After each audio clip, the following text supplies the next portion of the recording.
Hello my dear NEET aspirants, कैसे हैं आप सभी। मैं होप कर रहा हूं कि आप सभी का जो पेपर है वो बहुत अच्छा रहा होगा। ऑब्वियसली हम अब आपके साथ केमिस्ट्री, फिजिक्स और बायोलॉजी के अंदर जो आपका पेपर है नीट यूजी 2025 का, उसको डिस्कशन करने के लिए वीडियो सॉल्यूशन के थ्रू सारे क्वेश्चंस आपके साथ डिस्कस कर रहे हैं। इस साल का जो केमिस्ट्री का पेपर रहा, लास्ट ईयर्स के रेस्पेक्ट में मुझे लगा कि थोड़ा लेंदी था। इसके दो प्रमुख कारण रहे। एक, बहुत सारे मैच द कॉलम टाइप के क्वेश्चंस। ऑब्वियसली उनके साथ जो ऑप्शंस थे उनको देखकर आंसर तो बहुत जल्दी समझ में आ रहा था, लेकिन ऑब्वियसली मैच करना होता है तो थोड़ा टाइम तो ज़्यादा लगता है। और दूसरा, जो स्टेटमेंट वाइज क्वेश्चन थे, स्टेटमेंट 1 और स्टेटमेंट 2, वो थोड़े से पजलिंग टाइप के क्वेश्चंस थे और जिसके कारण स्टूडेंट को वहां पर भी ज़्यादा टाइम देना पड़ा और इसलिए ओवरऑल पेपर लेंदी रहा। हम अगर पेपर को इजी, मीडियम और डिफिकल्ट माने तो इसके अंदर मैं मानता हूं कि डिफिकल्ट तो बिल्कुल नहीं था। हाँ, मीडियम लेवल के सारे क्वेश्चंस थे और थोड़े से ट्रिकी क्वेश्चंस थे जिनको करने में अगर आपने पूरे साल भर 2 साल बहुत बढ़िया मेहनत करी है अच्छे टीचर्स की गाइडलाइन के अंदर, तो डेफिनेटली आप सक्सेसफुली इन क्वेश्चंस को बना ले जाएंगे और आपने बनाए भी होंगे। तो मैं स्टार्ट करता हूं, ज्यादा आपका टाइम नहीं लूंगा। 1 बाय 1 क्वेश्चंस को स्टार्ट करते हैं डिस्कस करना। देखिए बच्चों, ये जो एक क्वेश्चन था, the correct order of decreasing basic strength of given amines. मैंने ऑलरेडी आपको ये बताया हुआ था कि जो बेसिक स्ट्रेंथ ऑफ अमीन्स है या फिर acidic strength of carboxylic acids हैं, ये 100% आपको नीट में प्रॉब्लम दिलाएंगे ही। और देखिए, दोनों टॉपिक में से क्वेश्चन आए हैं, अमीन्स की बेसिक स्ट्रेंथ में से भी और कार्बोक्सिलिक एसिड की एसिडिक स्ट्रेंथ में से भी। तो यहां पर क्वेश्चन क्या था कि एन इथाइल ईथेन अमीन, इसका स्ट्रक्चर अगर हम बना लें, एन इथाइल ईथेन अमीन, ईथेन अमीन, इसका मतलब ये हो गया CH3 CH2 NH CH2 CH3, ये सेकेंडरी अमीन है। ऐसे ही अगर हम ईथेन अमीन की बात करते हैं तो ईथेन अमीन ये है, इट इज ईथेन अमीन, ये प्राइमरी अमीन है, प्राइमरी अमीन। ऐसे ही अगर हम यहां पर मिथाइल एनिलीन लेते हैं तो मिथाइल एनिलीन का मतलब हो गया कि जो एनिलीन है उसके ऊपर एक मिथाइल ग्रुप नाइट्रोजन के साथ कनेक्टेड है, N methyl aniline, it is N methyl aniline. और जो बेंजीन अमीन है वो तो एनिलीन है, it is aniline. Benzene amine मतलब एनिलीन, इट इज एनिलीन। अब ऑलरेडी हमने ये डिस्कस किया था, ये दोनों जो एन इथाइल ईथेन अमीन और ईथेन अमीन है, ये तो एलिफेटिक अमीन्स हैं और ये दोनों एरोमेटिक अमीन्स हैं। और एरोमेटिक अमीन्स का जो बेसिक स्ट्रेंथ है, बेसिक नेचर है, वो हमेशा एलिफेटिक अमीन्स के रेस्पेक्ट में पुअर होता है। यही कारण है कि यहां पर सबसे टॉप पर तो सेकेंडरी अमीन आएगा, क्योंकि ये जो दो इथाइल ग्रुप नाइट्रोजन पर इलेक्ट्रॉन को पुश कर रहे हैं bye there plus I effect, obviously nitrogen के बेसिक कैरेक्टर को बढ़ा रहे हैं। ईथेन अमीन में केवल एक ही ऐसा इथाइल ग्रुप है जो नाइट्रोजन पर इलेक्ट्रॉन को पुश करके बेसिक स्ट्रेंथ को इंक्रीज कर रहा है। अब अगर मैं इन दोनों एरोमेटिक अमीन को कंपेयर करूं तो डेफिनेटली ये जो नाइट्रोजन का लोन पेयर है, ये दोनों में ही रेजोनेंस में पार्टिसिपेट कर रहा है और जो मिथाइल ग्रुप है ये इलेक्ट्रॉन को पुश करके नाइट्रोजन पर लिटिल बिट इलेक्ट्रॉन डेंसिटी को इंक्रीज करने में हेल्प कर रहा है। यही कारण है कि N methyl aniline is more basic than benzene amine. और इसीलिए इस प्रॉब्लम में बिल्कुल सीधे सीधे फर्स्ट ही आंसर समझ में आ रहा है, सबसे ज्यादा बेसिक सेकेंडरी अमीन, फिर primary amine, because both are aliphatic amine, और उनके पीछे एरोमेटिक अमीन, और उसमें भी एन मिथाइल एनिलीन ज्यादा ऊपर आ जाएगा क्योंकि यहां पर जो मिथाइल ग्रुप का प्लस आई इफेक्ट है वो नाइट्रोजन पर इलेक्ट्रॉन डेंसिटी को क्या करता है, इंक्रीज करता है। तो ये ऑलरेडी इसी टाइप का प्रॉब्लम हम क्लास में भी डिस्कस किए थे, और इसलिए इस प्रॉब्लम का जो सही आंसर है वो फर्स्ट है। ओके, तो यही आपको आंसर टिक करके आना था। तो first is the correct answer. ये देखिए, first is the correct answer. तो नेक्स्ट प्रॉब्लम को डिस्कस करते हैं। ये देख लीजिए आप। देखिए स्टूडेंट, जो नेक्स्ट क्वेश्चन है ये भी एक बहुत ही इंटरेस्टिंग क्वेश्चन था, और हमने ये भी क्लास में अटेंड किया है। जब भी अगर मुझे आइडेंटिफाई करना है कि किसी कंपाउंड में अनसैचुरेशन है, ताऊ जिसको अपन ने नाम दिया था टेस्ट ऑफ अनसैचुरेशन, तो विच one of the following compound does not decolourise bromine water.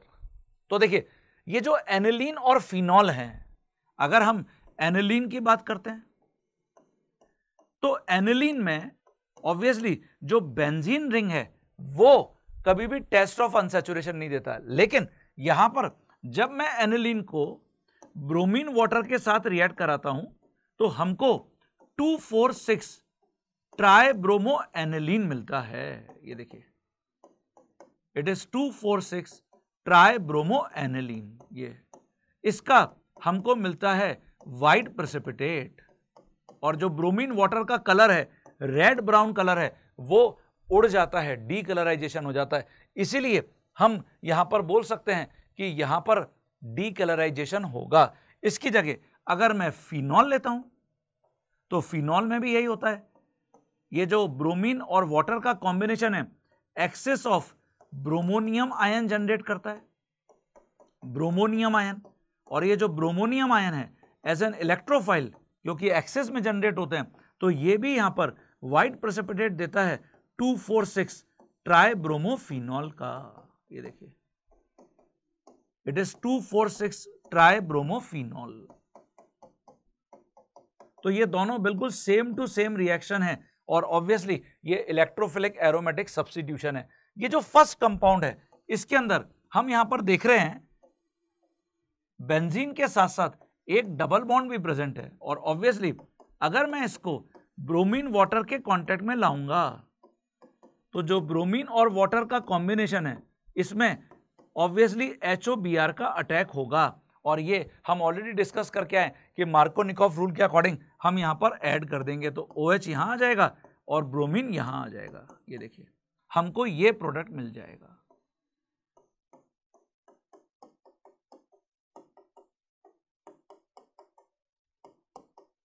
ये मेजर प्रोडक्ट है, और क्या ये डीकलराइज हो गया? यस, यहां पर क्योंकि अनसैचुरेशन था, डीकलराइजेशन हो गया। तो केवल एक ऐसा कंपाउंड इस ऑप्शन में था, प्रॉब्लम में था, जो कि साइक्लोहेक्सेन था, जो ब्रोमीन और वाटर के कॉम्बिनेशन के साथ कोई भी रिएक्शन शो नहीं करेगा, नो रिएक्शन। और यही कारण है कि हमको इसी प्रॉब्लम को, इसी आंसर को, ऑप्शन को टिक करके आना था। तो इस प्रॉब्लम का सही आंसर क्या है? Third is the correct answer. इसमें आपको पूछा गया था does not decolourise bromine water. Okay, तो चेक कर लीजिए अपने आंसर को। देखिए स्टूडेंट, जो नेक्स्ट क्वेश्चन है वो भी एक बहुत ही अच्छा क्वेश्चन था, जिसके अंदर खराश इफेक्ट की एप्लीकेशन को यहां पर केमिस्ट ने, मतलब एग्जामिनर ने यूज किया। उसके बाद जो KCN है, जो अपन पढ़ते हैं कि KCN gives cyanide ion versus AgCN gives isocyanide, और उसके बाद फिर सोडियम मरकरी इथाइल अल्कोहल, इसके साथ रिएक्शन कराने के लिए बोला गया था। तो ये जो साइनाइड ग्रुप होता है उसके रिडक्शन के लिए अपन ने यूज किया था मेंडियस रिडक्शन। तो प्रॉब्लम क्या था कि सबसे पहले हमको इस एल्कीन को HBr बेंजोइल पेरोक्साइड से रिएक्ट कराना था। तो देखिए, यहां जब मैं ये एल्कीन लूंगा और इसको HBr इन बेंजोइल पेरोक्साइड रिएक्ट कराऊंगा,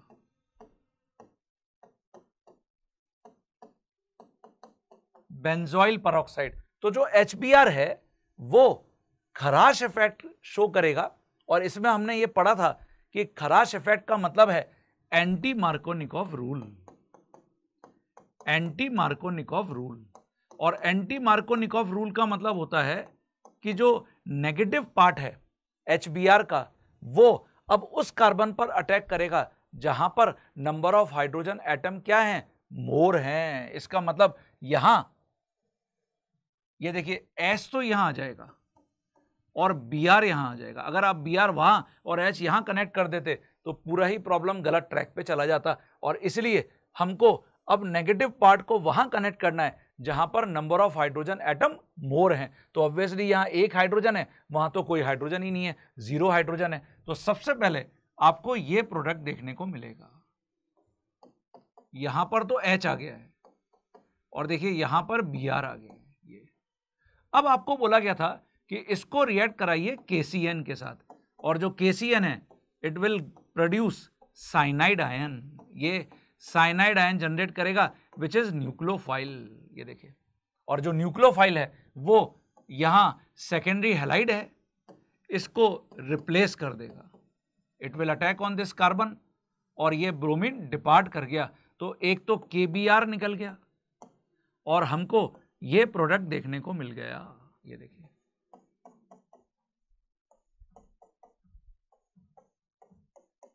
ये देखिए, और इसके बाद फिर मैं यहां पर सोडियम मरकरी इन इथेनॉल इसके साथ रिएक्ट कराऊंगा। तो मैंने आपको यह बताया कि अपन ने इसको under the heading of Mendius reduction discuss किया था। ये जो रिएजेंट है सोडियम और इथाइल अल्कोहल, ये 4 हाइड्रोजन से साइनाइड फंक्शनल ग्रुप को कंप्लीटली क्या कर देता है, रिड्यूस कर देता है। तो 4 हाइड्रोजन ऐसे ऐड होंगे। ये देखिए, तो हमको जो प्रोडक्ट यहां पर देखने को मिलेगा वो ये प्रोडक्ट देखने को मिलेगा।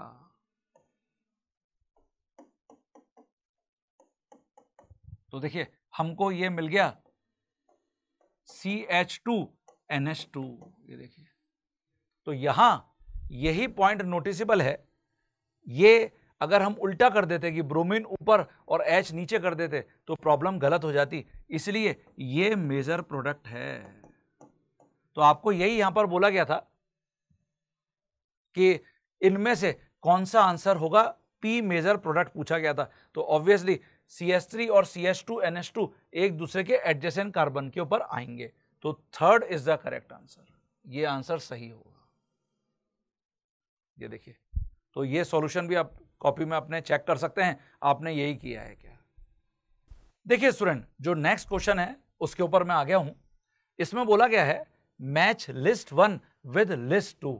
ये फिर वही एक तरीके से मैच द कॉलम क्वेश्चन है, और ऑब्वियसली हमको इसके साथ ऑप्शंस भी दिए गए हैं। तो अगर मैं 1 या 2 ऑप्शन को भी करेक्टली मैच कर लेता हूं तो प्रॉब्लम सॉल्व हो जाएगी। और ये जो हमने पढ़ा था purification and estimation of organic compound, वहां से एक तो लेसानिस टेस्ट के ऊपर क्वेश्चन आया है और एक ये वाला क्वेश्चन आया है। तो इसको मैच करने के लिए बोला गया था। तो मुझे यहां पर कुछ कॉम्बिनेशंस गिवन थे और मुझे यहां पर बोला गया था कि इनको इन मेथड से मैच करिए, इनको मैच करने को बोला गया था। तो देखिए यहां पर जैसे क्लोरोफॉर्म प्लस एनिलीन, इसको मैच करिए। ऐसे crude oil in petroleum industry, फिर ग्लिसरॉल फ्रॉम स्पेंट लाई। तो यहां पर जो ऑप्शंस थे, जैसे अब एनिलीन वाटर, तो जो एनिलीन और वाटर का कॉम्बिनेशन है इसके अंदर, क्योंकि वाटर बहुत ज्यादा हाइड्रोजन बॉन्डिंग करता है, एक अच्छी खासी इंटरमॉलिक्यूलर हाइड्रोजन बॉन्डिंग करता है, इसका मतलब इसके बॉइलिंग पॉइंट में एज कंपेयर टू एनिलीन काफी बड़ा डिफरेंस होता है। और यही कारण है कि जब 2 लिक्विड्स के बॉइलिंग पॉइंट में काफी बड़ा डिफरेंस होता है, हम उसको स्टीम डिस्टिलेशन टेक्निक से सेपरेट कर सकते हैं। मतलब यहां पर जो डी ऑप्शन है वो कहीं ना कहीं सेकेंड ऑप्शन से मैच कर रहा है, स्टीम डिस्टिलेशन, स्टीम डिस्टिलेशन। तो देखिए अब जो डी ऑप्शन है वो या तो मुझे दे रखा है डी सेकेंड थर्ड ऑप्शन में, या दे रखा है डी सेकेंड फर्स्ट ऑप्शन में। अब अपन ऐसे ही ए को भी जरा चेक करें। जो क्लोरोफॉर्म और एनिलीन है, इसको तो हम जो सिंपल डिस्टिलेशन टेक्निक है उससे सेपरेट कर सकते हैं। तो इसका मतलब ए का आंसर 4th होगा, ए का आंसर 4th होगा। तो देखिए मैंने ए को 4th और डी को 2nd इतना पता कर लिया, तो बस ये ऑप्शन केवल 3rd में यहां पर दे रखा है, बाकी तो ऑटोमेटिकली प्रॉब्लम सॉल्व हो गई। तो इसलिए मुझे यहां पर जो आंसर देना था वो 3rd आंसर था। 3 इज द करेक्ट आंसर। ये देखिए, ठीक है, ओके। तो ये मैच द कॉलम प्रॉब्लम था। लगभग हर टॉपिक में से केमिस्ट्री के अंदर हर चैप्टर में से एक एक क्वेश्चन को एग्जामिनर ने कवर किया है। नॉमेनक्लेचर, मुझे लगता है ऑर्गेनिक कंपाउंड वाला जो टॉपिक था, नॉमेनक्लेचर ऑफ ऑर्गेनिक कंपाउंड, वही इस साल ऐसा हुआ है कि वहां से क्वेश्चन नहीं आया। तो नेक्स्ट क्वेश्चन पे आ जाते हैं। देखिए बच्चों, जो नेक्स्ट क्वेश्चन है, which one of the following compounds can exist as cis trans isomer. ये देखिए आइसोमेरिज्म के ऊपर क्वेश्चन आ गया। One one dimethyl cyclopropane. तो अगर मैं 1,1-डाइमिथाइल साइक्लोप्रोपेन को ड्रॉ करता हूं, ये 1,1-डाइमिथाइल साइक्लोप्रोपेन, तो डेफिनेटली यहां क्या कोई स्टीरियोजेनिक सेंटर है? नो, क्योंकि इस कार्बन पर दोनों सिमिलर ग्रुप हैं। No stereogenic centre.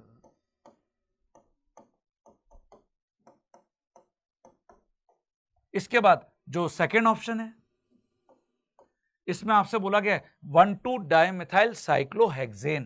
तो 1,2-डाइमिथाइल साइक्लोहेक्सेन,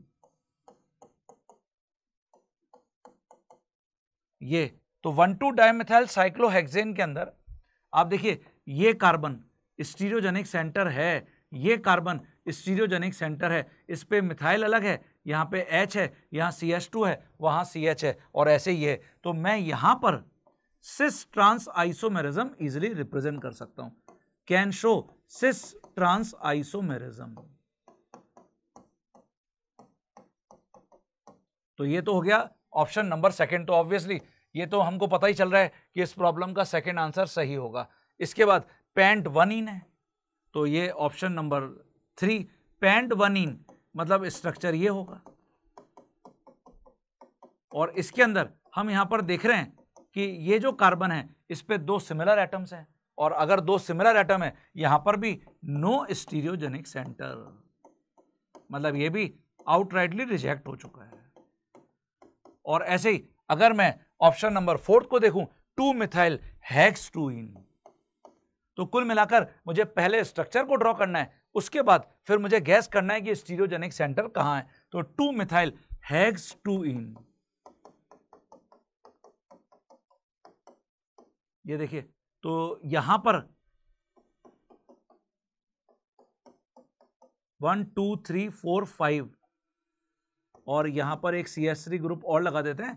2-मिथाइल हेक्स-2इन बोल रहा है, तो 2इन अपन डबल बॉन्ड को यहां लगाना पड़ेगा। देखिए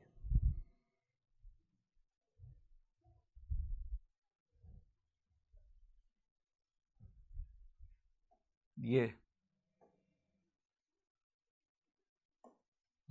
1 2 2 पर मिथाइल और हेक्स-2इन 1 2 3 4 5 6, क्या यहां पर स्टीरियोजेनिक सेंटर है? नो, इस कार्बन पर 2 मिथाइल ग्रुप सेम हो गए, मतलब no stereogenic centre.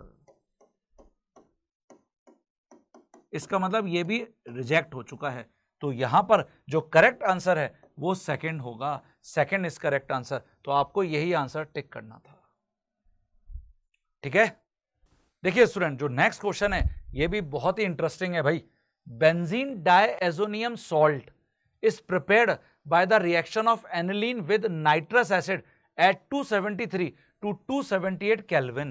It decomposes easily in the dry state. तो ये हम ऑलरेडी जानते हैं, जो डाइएजोटाइजेशन रिएक्शन है उसमें हम क्या करते हैं, जो बेंजीन डाइएजोनियम क्लोराइड है, ये देखिए, ये मैं एनिलीन लेता हूं और एनिलीन को अगर हम रिएक्ट कराते हैं NaNO2 सॉलिड और प्लस HCl के मिक्सचर के साथ एक्वस, तो यहां पर इन दोनों के मिक्सचर से हमको मिलता है नाइट्रस एसिड।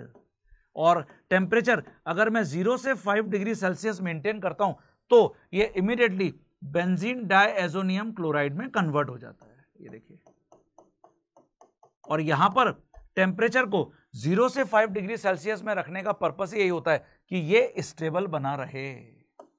तो इसको कहते हैं बेंजीन डाइएजोनियम क्लोराइड। ऑब्वियसली अगर आपने यहां पर HCl लिया है तो क्लोराइड बनेगा, H2SO4 लेते तो सल्फेट बनता है। ये सॉल्ट है, बेंजीन डाइएजोनियम सॉल्ट। और फिर इसको, तो ये तो हो गया स्टेटमेंट 1 जो करेक्ट समझ में आ रहा है, ये वाला। अब statement 2, insertion of iodine into the benzene ring is difficult and hence iodobenzene is prepared through the reaction of benzene diazonium salt with Ki। ये बिल्कुल सही है। हम ये ऑलरेडी डिस्कस करके आए कि जो हेलोजन्स हैं उनको हम बहुत आसानी से बेंजीन पर प्लेस नहीं कर सकते। जैसे हम अगर फ्लोरोबेंजीन बनाना चाहते हैं तो हमने ये डिस्कस किया था कि जो बेंजीन डायजोनियम सॉल्ट है हम उसको बॉल्ज शीमैन रिएक्शन परफॉर्म करते हैं और HbF4 लेते हैं। ऐसे ही अगर मुझे यहाँ पर आयोडीन को इंट्रोड्यूस करना है तो फिर मैं Ki यहाँ पे यूज करता हूँ, पोटेशियम आयोडाइड। तो रिएक्शन कुछ इस स्टाइल में हो जाती है, I यहाँ पर और K यहाँ पर, और इसलिए N2 निकल गया, KCl निकल गया और हमको आयोडोबेंजीन मिल गया। ये देखिए, मतलब स्टेटमेंट जो 2 है वो भी करेक्ट है। तो अब देखिए ऑप्शन कैसे थे, statement 1 is correct, statement 2 is incorrect, statement 1 is incorrect, statement 2 is correct. तो यही मैं आपको शुरू में बोला हूं कि इसी टाइप के क्वेश्चन सबसे ज्यादा पूछे गए, चाहे वो आपके मैथ्स का कॉलम हो जाए और या फिर आपके ये स्टेटमेंट वाइज क्वेश्चन हो जाए। इसका मतलब यहां पर मुझे आंसर देना था both statement 1 and statement 2 are correct, मतलब 3rd is correct answer. Okay, इसलिए यहां पे 3 आंसर सही है। देखो बच्चों, जो नेक्स्ट क्वेश्चन था ये भी एक अच्छा क्वेश्चन था ग्रिग्नार्ड रिएजेंट का, जिसके अंदर बोला गया था कि इस कंपाउंड को, जिसमें एक तो कीटोनिक फंक्शनल ग्रुप है और दूसरा साइनाइड फंक्शनल ग्रुप है, एक्सेस ऑफ ग्रिग्नार्ड रिएजेंट के साथ हाइड्रोलाइज करिए। तो देखिए यहां सबसे पहले मैं जो कीटोन और साइनाइड है उसके साथ रिएक्शन करा देता हूं। तो यहां पर आपको कीटोन गिवन है और साइनाइड गिवन है। नंबर ऑफ कार्बन जरा चेक कर लें एक बार, बिल्कुल ठीक है। और एक्सेस ऑफ ग्रिग्नार्ड रिएजेंट के साथ रिएक्ट कराने के लिए बोला गया है।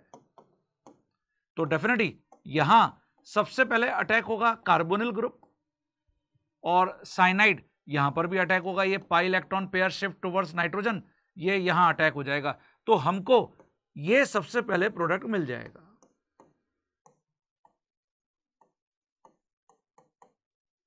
ये देखिए O के ऊपर MgBr और यहां कार्बन के ऊपर CH3 और ये डबल बॉन्ड NMgBr। और अब मैं इसके ऊपर, क्योंकि मुझे अभी बोला गया है एक्सेस, लेकिन मैं अगर इसको एक और ग्रिग्नार्ड रिएजेंट से रिएक्ट कराता हूं और हाइड्रोलिसिस करता हूं तो देखिए यहां पर जो है अल्कोहल आ जाएगा, और जो अल्कोहल है उसके अंदर तो एसिडिक हाइड्रोजन है, जो ऑब्वियसली जो दूसरे ग्रिग्नार्ड रिएजेंट के मॉलिक्यूल हैं उनको अब फर्दर इस साइनाइड के ऊपर अटैक नहीं करने देगा। तो मैं यहां पर हाइड्रोलिसिस करता हूं, ये मैं हाइड्रोलिसिस करता हूं और मुझे जो प्रोडक्ट यहां पर रिपोर्ट करना था वो सिंपली ये प्रोडक्ट रिपोर्ट करना था। ये देखिए यहां पर यही पॉइंट नोटिसेबल था। अगर ये कीटोन नहीं होता, अगर ये कीटोन नहीं होता जिससे कि हमको अल्कोहल मिल रहा है, तो फिर जो रिमेनिंग ग्रिग्नार्ड रिएजेंट के मॉलिक्यूल हैं वो एल्केन में कन्वर्ट नहीं हो पाते और वो यहां साइनाइड के ऊपर अटैक कर देते और इससे हमको फिर फाइनली प्रोडक्ट अल्कोहल मिलता। हमको ऐसा भी ऑप्शन यहां पर दिया गया था। तो देखिए अभी तो ये टर्शियरी अल्कोहल और यहां पर ये कीटोनिक फंक्शन ग्रुप, यही करेक्ट आंसर इस प्रॉब्लम का होगा। तो ये भी एक अच्छा प्रॉब्लम था, ग्रिग्नार्ड रिएजेंट के एक्सेस के साथ रिएक्ट कराना था। तो that's why 4th is correct answer, 4th correct answer होगा। तो स्टूडेंट इसके साथ जो अब नेक्स्ट क्वेश्चन है वो मैं आपके साथ डिस्कस करूंगा। तो सबसे पहले ये चेक कर लीजिए सारे आंसर्स अपने। Hello my dear NEET aspirants, ये जो वीडियो मैं आपके लिए बना रहा हूं इसके अंदर जो नीट यूजी 2025 का क्वेश्चन पेपर है केमिस्ट्री का, उसके मैं एक एक क्वेश्चन के डिटेल में आपको वीडियो सॉल्यूशंस प्रोवाइड कर रहा हूं।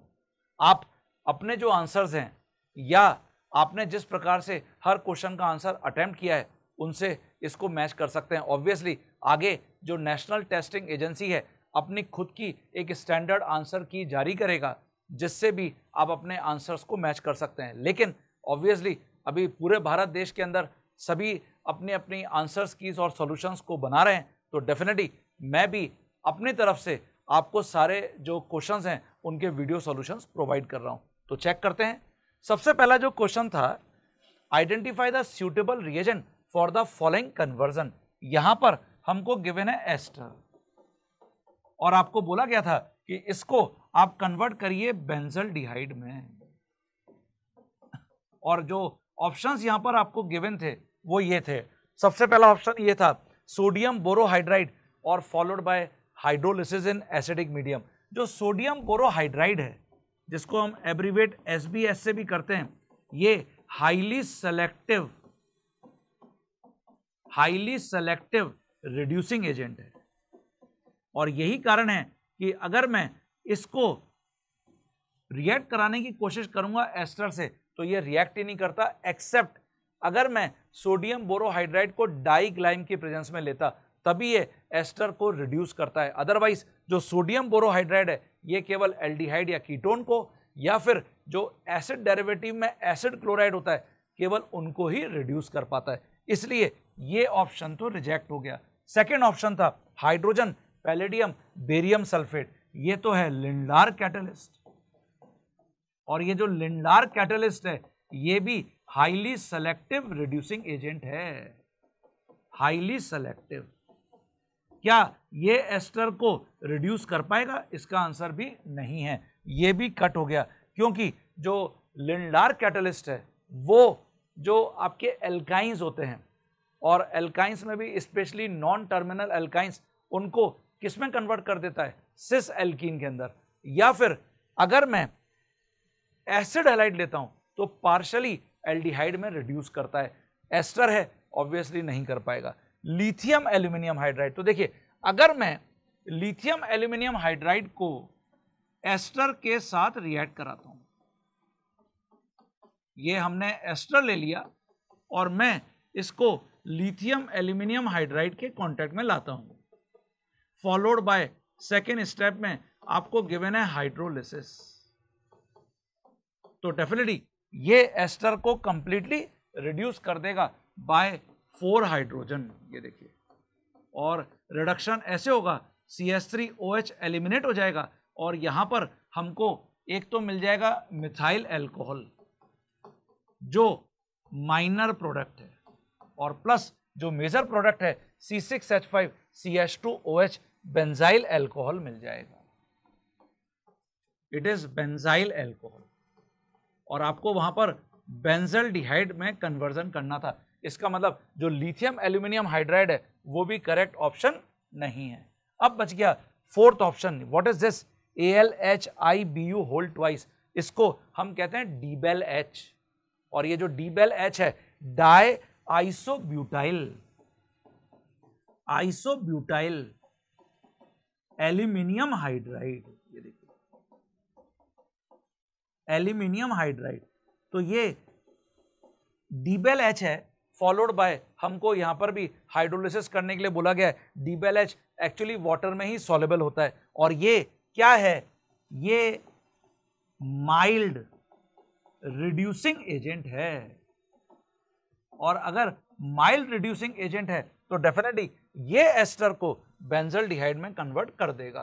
तो यहां पर अगर मैं ester which is methyl benzoate को मैं अगर डीबेल H के कांटेक्ट में लेता हूं, वी कैन राइट डीबेल H in this manner in water, तो डेफिनेटली यहां पर रिडक्शन कुछ इस स्टाइल में होता है। ये देखिए H यहां लगा दीजिए और H यहां लगा दीजिए, ये तो बन गया C6H5CHO। इसको बोल सकते हैं पार्शियल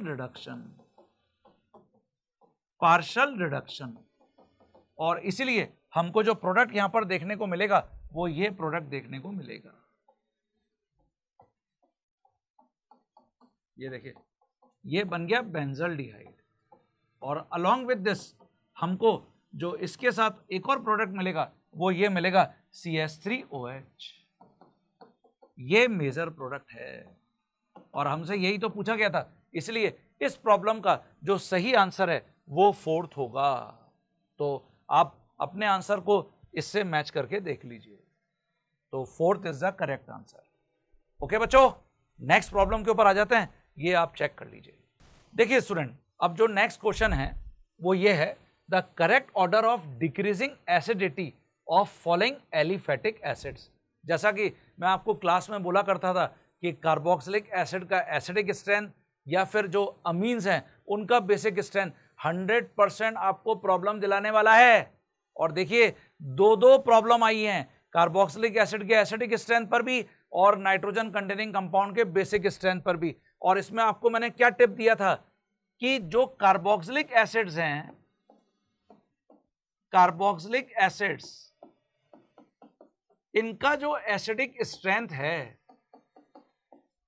स्ट्रेंथ, ये डायरेक्टली प्रोपोर्शनल होता है स्टेबिलिटी ऑफ कार्बोक्सिलेट एनायन।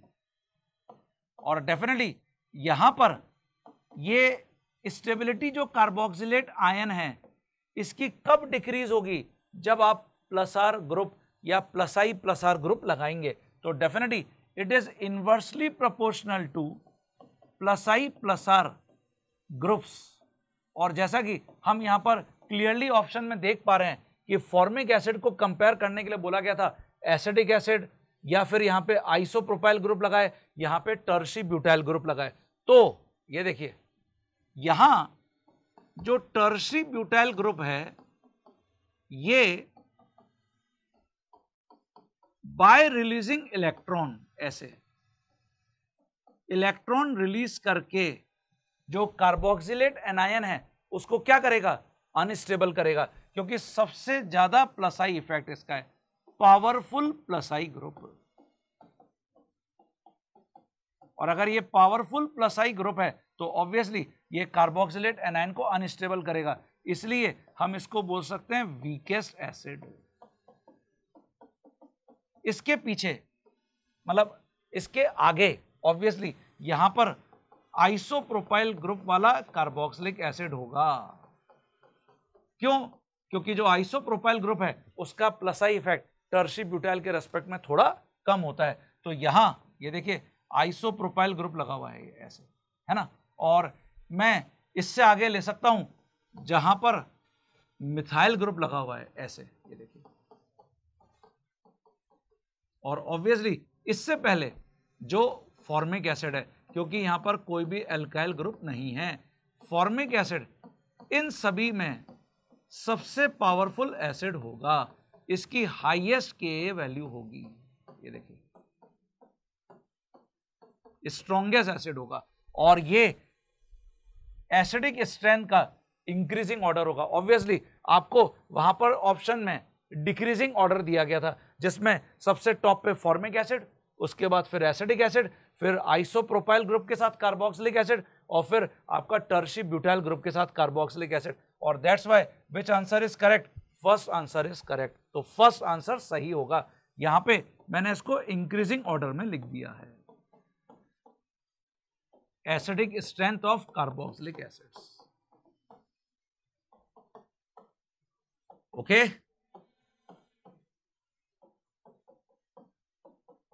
ये कॉन्सेप्ट होगा। तो नेक्स्ट क्वेश्चन के ऊपर आ जाते हैं। आप इस आंसर को अपने आंसर से टैली कर लीजिए। देखिए स्टूडेंट, जो नेक्स्ट प्रॉब्लम है वो है क्वालिटेटिव एनालिसिस, क्वांटिटेटिव एनालिसिस के ऊपर, जो हम ऑर्गेनिक कंपाउंड्स में पढ़ते हैं। क्वांटिटेटिव एनालिसिस, इसके अंदर हमने क्या पढ़ा है कि हम परसेंटेज किसी भी एलिमेंट का ऑर्गेनिक कंपाउंड में निकालते हैं, और क्वालिटेटिव एनालिसिस वो जो ऑर्गेनिक कंपाउंड है उसमें वो एलिमेंट है या नहीं। तो क्वेश्चन क्या पूछा गया था, which one of the following reaction does not belong to Lassaigne's test. और जो लेसानेस टेस्ट है ये हम ऑलरेडी पढ़ के आए हैं। लेसानेस टेस्ट किस किस के लिए है, नाइट्रोजन के लिए है, सल्फर के लिए है, हेलोजन के लिए है। और इसमें करते क्या है, ये ऑर्गेनिक कंपाउंड है जो नाइट्रोजन के लिए लेसानेस टेस्ट है, इसके अंदर नाइट्रोजन है। और ऑब्वियसली जब मैं इसको सोडियम मेटल के साथ हीट करता हूं तो सोडियम साइनाइड, जिसको हम बोलते हैं क्या, सोडियम एक्सट्रैक्ट, ये देखिए, या सोडियम फ्यूजन एक्सट्रैक्ट भी बोलते हैं, SE।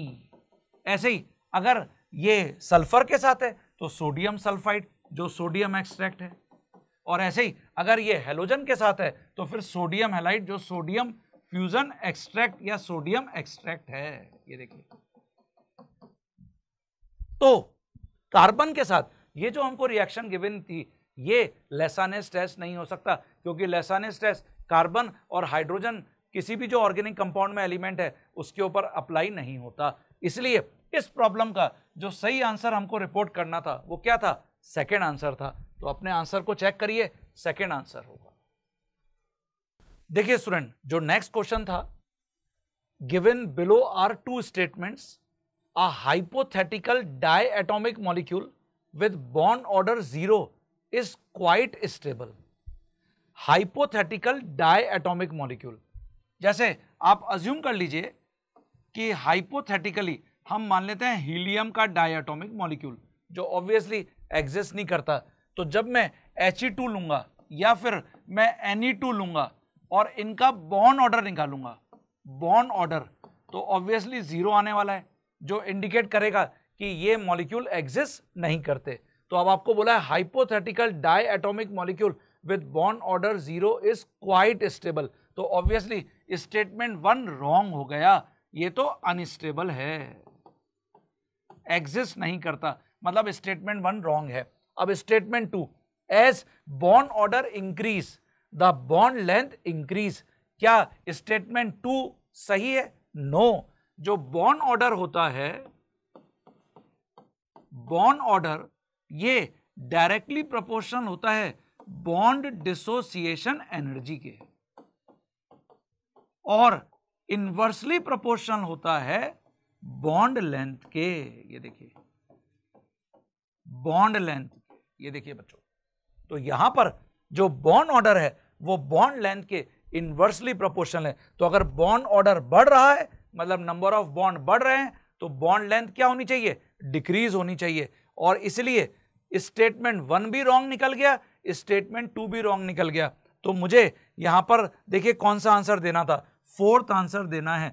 Both statement 1 and statement 2 are false, ठीक है, तो करेक्ट आंसर यहां पे फोर्थ हो जाएगा। ये देखिए फोर्थ हो जाएगा। तो यहां पे ये सभी स्टूडेंट को क्लियर हो गया कि आपको फोर्थ आंसर देना था, ठीक है। नेक्स्ट क्वेश्चन पे आ जाते हैं। देखिए स्टूडेंट, जो नेक्स्ट क्वेश्चन था वो भी एक बहुत इंटरेस्टिंग क्वेश्चन था, और मैं बार बार आपको क्लास में बोला करता था एल्किल एंड एरिल हैलाइड्स के अंदर से लीविंग एबिलिटी। इसमें आपसे बोला गया था कि असर्शन ए में आपको एक आयोडो कंपाउंड गिवन था 1 2 3 4 iodo butane undergoes SN2 reaction faster than chlorobutane, और आपसे बोला गया था कि रीजन जो है इसका, iodine is a better leaving group because of its large size. Obviously large size इसका मतलब वीक बेस, और हम ये पढ़ के आ रहे हैं, क्या पढ़ के आ रहे हैं कि जो आयोडीन है, आयोडीन ये बेटर लिविंग ग्रुप है, लिविंग ग्रुप है सभी हैलोजेंस के अंदर, क्योंकि बिकॉज ये वीक बेस है, और वीक बेसिस जनरली अच्छे लिविंग ग्रुप क्यों होते हैं? क्योंकि ये डिपार्ट करने के बाद अपने चार्ज को इफेक्टिवली स्टेबलाइज कर लेते हैं। और वीक बेस क्यों है? बिकॉज ये लार्जेस्ट है हैलोजेंस में साइज के अंदर, लार्जेस्ट इन साइज, ये देखिए लार्जेस्ट इन साइज। और यही कारण है कि हम यहां पर जो रीजन है iodine is a better leaving group, इसको बिल्कुल सही मानेंगे। और असर्शन क्या था कि iodo butane undergoes SN2 reaction faster. Obviously जो एल्किल आयोडाइड्स होते हैं वो सबसे बेस्ट रेट से SN2 रिएक्शन को बताते हैं as compare to alkyl bromide या alkyl chloride. This is increasing order of reactivity. ये देखिए ये इंक्रीजिंग ऑर्डर है रिएक्टिविटी का, और इसलिए हम यहां पर डिफाइन करेंगे कि assertion is correct, reason is correct, and reason is the correct explanation of assertion. तो देखिए ऑप्शन कैसे दिए गए थे, A is true but R is false, A is false but R is true, both A and R true and R is the correct explanation of assertion. तो obviously problem का सही answer क्या है? 3 is the correct answer. तो आपको 3 answer report करना था। ठीक है, देखिए बच्चों, जो नेक्स्ट क्वेश्चन है ये एक match the column type question था, और इस प्रकार के क्वेश्चन की तो भरमार इस बार नीट यूजी 2025 में बिल्कुल कर दी गई, केमिस्ट्री के अंदर भी। तो लेकिन हम यहां पर आसानी से 1-2 ऑप्शन को देखकर ही पूरे प्रॉब्लम को बहुत इजीली गैस कर सकते हैं। तो देखिए, जैसे इसमें था कि लिस्ट 1 को लिस्ट 2 से मैच करिए, हैबर प्रोसेस। तो जो हैबर प्रोसेस है उसके अंदर हम क्या करते हैं, N2 को 3H2 से रिएक्ट करा के अमोनिया बनाते हैं, और ऑब्वियसली इसके अंदर Fe कैटलिस्ट की तरह होता है, आयरन कैटलिस्ट की तरह होता है। तो इसलिए ए फर्स्ट से ही मैच कर रहा था। उसके बाद वैकर्स प्रोसेस, वैकर्स ऑक्सीडेशन। तो इसमें आपको मैंने बताया था पैलेडियम क्लोराइड की प्रेजेंस में हम क्या करते हैं, एल्कीन्स का ऑक्सीडेशन, ऑक्सीडेशन ऑफ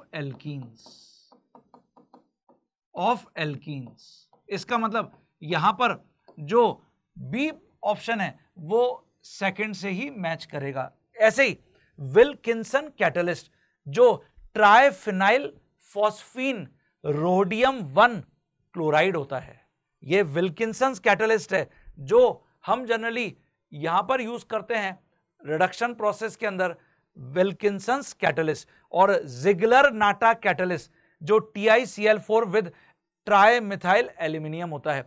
इसका मतलब विल्किंसन कैटलिस्ट 3rd से ही और जिगलर नाटा कैटलिस्ट 4 से ही मैच करेगा। और ये इसलिए जो मुझे ऑप्शंस दिए गए थे, अब देखिए A फर्स्ट B सेकंड, तो यहां पर A फर्स्ट B सेकंड सबसे पहले मैंने देख लिया कि फर्स्ट और थर्ड के अंदर ही है। उसके बाद जो विल्किंसन कैटलिस्ट है वो C ऑप्शन 3rd से मैच कर रहा था, बस इसी से पूरी प्रॉब्लम सॉल्व हो गई। इसका मतलब यहां पे फर्स्ट आंसर करेक्ट है, ये देखिए, और इसलिए हम इसमें फर्स्ट आंसर हमको लिख के आना चाहिए था।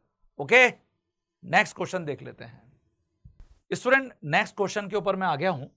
Which one of the following reaction does not given benzene as product. तो देखिए यहां पे चारों अलग अलग टाइप की रिएक्शंस गिवन थी। जैसे सबसे पहले यहां पे गिवन है इथाइन, और हमको यहां गिवन था red hot iron tube. Obviously हम ये पढ़ के आ रहे हैं कि हम जब 3 मॉलिक्यूल्स ऑफ इथाइन को रेड हॉट आयरन ट्यूब में से पास करते हैं तो क्या बन जाता है, बेंजीन। मतलब यहां पर तो बेंजीन बनेगा। जो सेकेंड रिएक्शन थी ये है benzene diazonium chloride, benzene diazonium chloride. और आपको इसमें बोला गया था कि वाटर के साथ, वार्म वाटर के साथ रिएक्शन कराइए। ये तो फिनॉल बनाने का मेथड है, ये देखिए। और इसमें हमने डिस्कस किया था कि OH यहां पे और H यहां पे। स्टूडेंट आपको लगता होगा कि सर इतनी सारी रिएक्शंस लिखवाते हैं, लेकिन आप देखिए जब आप एग्जाम देने आए, एग्जामिनेशन आप हॉल में बैठे, आपको इसी से पूरा कॉन्फिडेंस आया होगा। अगर हम इतनी सारी चीजें आपको नहीं बताएं, कहां से प्रॉब्लम आने वाली है, एक एक रिएक्शन से कुछ भी प्रॉब्लम बनाई जा सकती है। तो यहां पर phenol plus N2 plus HCl separate हो गया। तो आपसे यही बोला गया था कि does not given benzene as major product. ये सोडा लाइम की सोडियम बेंजोइड के साथ रिएक्शन थी, तो soda lime is NaOH in CaO, तो ऑब्वियसली Na2CO3 एलिमिनेट हो जाएगा ये, और हमको जो प्रोडक्ट मिल जाएगा वो यहां पे फिर बेंजीन है। ये सब मैंने आपको कॉपी में कराई हुई है स्टूडेंट रिएक्शंस। और ऐसे ही नॉर्मल हेक्सेन को MO2O3 मोलिब्डेनम का ऑक्साइड, इसकी जगह हमने ये भी पढ़ा था वेनेडियम का पेंटा ऑक्साइड या फिर क्रोमियम का ऑक्साइड, ये Cr2O3, इसको हमने क्या नाम दिया था, एरोमेटाइजेशन। इट इज एरोमेटाइजेशन, और या फिर हम इसको रीफॉर्मिंग भी बोलते हैं। एक जो एलिफेटिक कंपाउंड होता है उसको एरोमेटिक कंपाउंड में कन्वर्ट कर देते हैं। नॉर्मल हेक्सेन है, यहां पे एक तो बेंजीन बन जाएगा और प्लस 4 हाइड्रोजन के मॉलिक्यूल सेपरेट हो जाएंगे। और देखिए हमको फर्स्ट, सेकंड और फर्स्ट, थर्ड और फोर्थ सब में बेंजीन मिल रहा है, केवल सेकेंड ही ऐसी रिएक्शन है जिसके अंदर हमको फिनॉल मिला है, और यही तो हमसे पूछा गया था। इसलिए इस प्रॉब्लम का सही आंसर क्या है? सेकेंड है। तो अपना आंसर चेक कर लीजिए, second is the correct answer. Okay, देखिए स्टूडेंट, अब इसमें फिर मैच द कॉलम एक नेक्स्ट प्रॉब्लम आ गया है। ऑब्वियसली ये आप केमिकल बॉन्डिंग का मान सकते हो या नोबल गैसेस में हाइब्रिडाइजेशन का मान सकते हो। इसमें आपसे पूछा गया है कि जो जीनॉन के डिफरेंट कंपाउंड्स हैं उसका हाइब्रिडाइजेशन और उसका शेप क्या होगा, और हमको यहाँ पर ऑप्शंस इसी प्रकार से दिए गए थे। तो चेक कर लेते हैं वन बाय वन। सबसे पहले जो ऑप्शन नंबर ए है उसमें XeO3, तो जब मैं जीनॉन की हाइब्रिडाइजेशन निकालूंगा तो H is equal to 1/2, xenon valence electron 8, oxygen divalent है, इसका मतलब 4, यहाँ पे H की वैल्यू आएगी, मतलब हाइब्रिड ऑर्बिटल, इसका मतलब sp3, लेकिन जीनॉन क्योंकि 3 ऑक्सीजन के साथ बॉन्ड बना रहा है, इसका मतलब 3 तो बॉन्ड पेयर हैं और एक लोन पेयर है, और यही कारण है कि जो XeO3 होगा वो sp3 हाइब्रिडाइजेशन के साथ कैसा शेप शो करेगा? Trigonal pyramidal. तो पिरामिडल आंसर होगा। तो इसका मतलब XeO3 sp3 पिरामिडल, मतलब A सेकंड से मैच करेगा।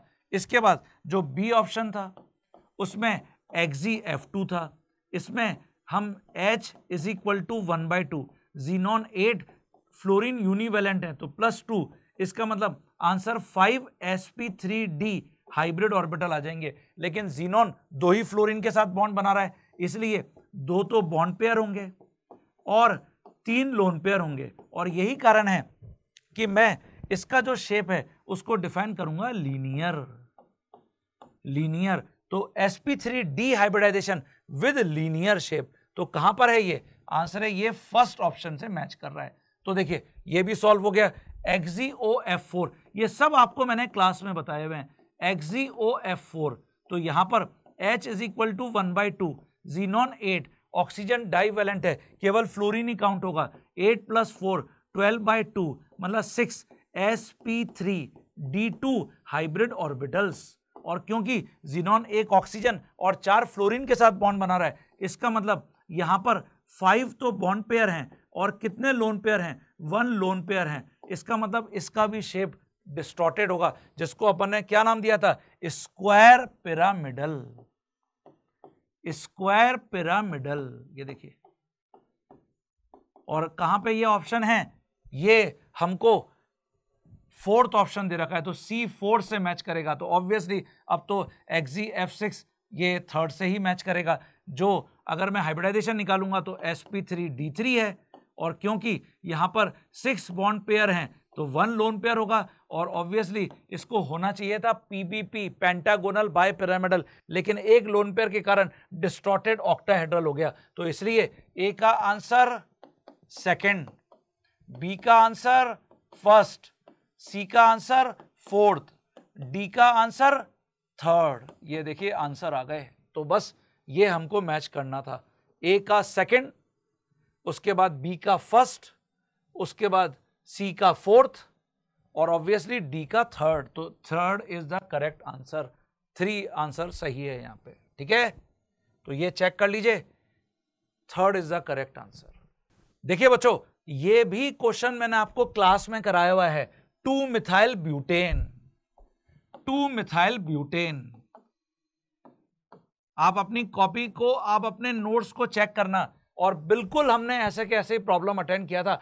हाउ मेनी प्रोडक्ट इंक्लूडिंग स्टीरियोआइसोमर भी मैंने आपको लिखा था, एक्सक्लूडिंग स्टीरियोआइसोमर भी मैंने आपको लिखा था। आपके पास तो आंसर भी होंगे। जिस बच्चे ने बढ़िया तरीके से प्रैक्टिस करी है उसको तो वैसे ही आंसर पता चल गया होगा, क्योंकि मोनोक्लोरिनेशन करना था। ऑब्वियसली ये प्राइमरी कार्बन, ये भी प्राइमरी, दोनों सेम है क्योंकि दोनों टर्शरी से कनेक्टेड है। ऑब्वियसली सेकेंडरी अलग है और ये प्राइमरी डैश अलग है। तो हमको यहां पर जो प्राइमरी से प्रोडक्ट मिलेगा वो ये मिलेगा।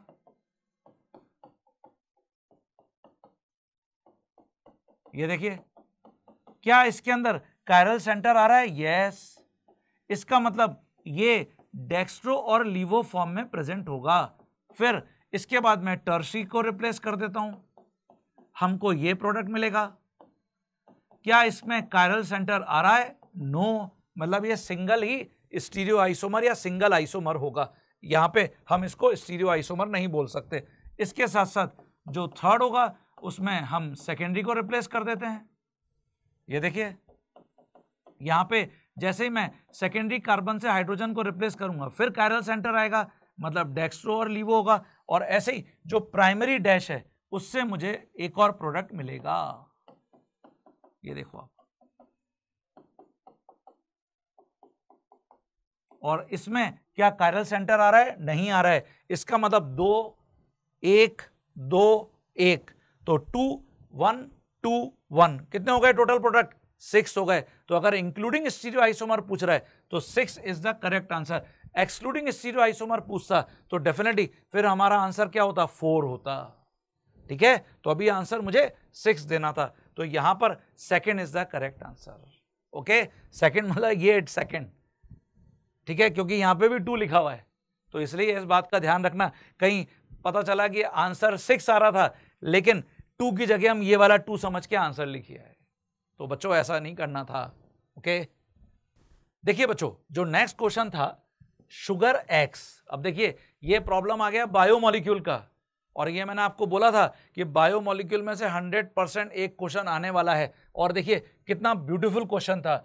इसमें बोला गया कि sugar x is found in honey, is a keto sugar, exists in alpha and beta anomeric form और is levorotatory।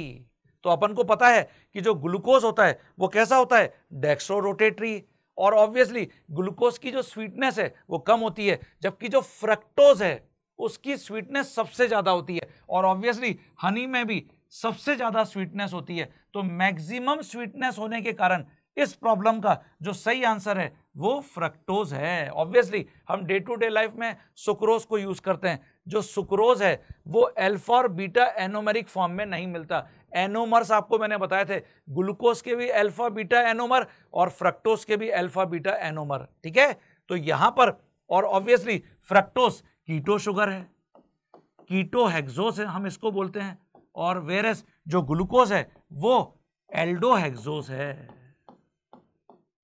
इसलिए यहां पर तो देख के हमको समझ में आ गया था कि इस प्रॉब्लम का जो करेक्ट आंसर है वो 4th ही करेक्ट आंसर है। ओके, तो 4 इज करेक्ट। तो ये आप चेक कर लीजिए एक बार। देखिए बच्चों ये जो क्वेश्चन था ये एक बहुत अच्छा क्वेश्चन था। इस टाइप के क्वेश्चन भी आपको मैंने क्लास में करवाए थे कि कौन सा हाइड्रोजन, आपसे पूछा गया था among the given compound the correct order of bond dissociation energy of carbon hydrogen bond marked with asterisk sign. तो आपको यहां पर एस्ट्रिक साइन लगा के दिए गए थे। ऑब्वियसली पहला जो ऑप्शन था वो बेंजीन था, दूसरा ऑप्शन था इथाइनाइल बेंजीन, और तीसरा ऑप्शन था साइक्लोप्रोपीन। तो इसके लिए आपको मैंने क्या टिप दिया हुआ था, आप इसके अंदर जब भी बॉन्ड डिसोसिएशन एनर्जी की बात करेंगे हम यहां पर बनाएंगे इनके फ्री रेडिकल्स। ये देखिए अगर मैं बेंजीन का फ्री रेडिकल बनाता हूं, हालांकि इस प्रॉब्लम में होना चाहिए था हेलोजिनेशन की बात हो रही है, किसकी बात हो रही है, ज्यादा बेटर होता, लेकिन अगर मैं इसका फ्री रेडिकल बनाता हूं ऐसे, ये देखिए ये फिनाइल फ्री रेडिकल, ऐसे ही मैं अगर इसको देखता हूं नेक्स्ट मॉलिक्यूल को,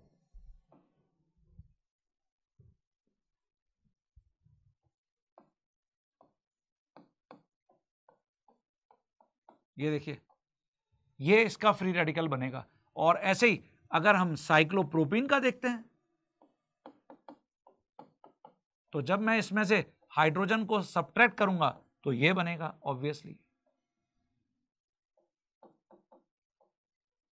तो जनरली यहां पर सबसे पहले तो ये जरूरी था कि ये किस रिएक्शन में है, क्योंकि यहां पे तो हमको सिंपली बोला गया था बॉन्ड डिसोसिएशन एनर्जी का ऑर्डर बताइए, है ना।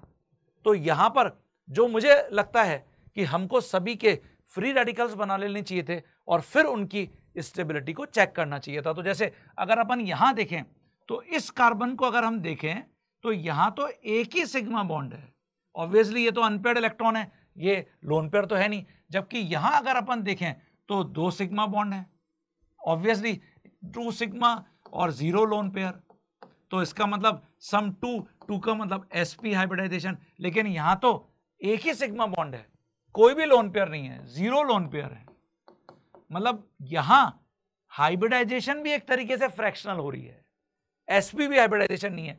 इसीलिए हम इसी को सबसे अनस्टेबल फ्री रेडिकल बताएंगे। और अगर मैं इसको अनस्टेबल फ्री रेडिकल बताऊंगा तो इसका मतलब कार्बन हाइड्रोजन बॉन्ड को तोड़ने में बहुत ज्यादा एफर्ट करने पड़ेंगे। तो हम यहां पर बोलेंगे कि जो ये asterisk mark carbon hydrogen bond है, हाईएस्ट बॉन्ड डिसोसिएशन एनर्जी इसी की होगी। ये देखिए, ये बात है। और ऑब्वियसली उसके पीछे तो फिर ये फिनाइल फ्री रेडिकल जाएगा। जबकि अगर मैं यहां देखूं तो यहां पाई बॉन्ड और अनपेयर्ड इलेक्ट्रॉन का कॉन्जुगेशन है, इसका मतलब ये रेजोनेंस स्टेबल फ्री रेडिकल है, it is resonance stable free radical. और अगर ये रेजोनेंस स्टेबल है मतलब ये तो हाईली स्टेबल है, और अगर ये हाईली स्टेबल है इसका मतलब यहां पर कार्बन हाइड्रोजन बॉन्ड इजीली टूट जाएगा, क्योंकि इंटरमीडिएट इज हाईली स्टेबल। तो जो कार्बन हाइड्रोजन बॉन्ड यहां पर एस्ट्रिक मार्क किया गया था, ये इसकी लोएस्ट बॉन्ड डिसोसिएशन एनर्जी होगी। तो सबसे ज्यादा बॉन्ड डिसोसिएशन एनर्जी सेकंड, फिर उसके बाद नंबर आएगा फर्स्ट और सबसे पीछे थर्ड। तो देखिए ऑप्शन जरा देखते हैं, सेकंड, फिर फर्स्ट, फिर थर्ड।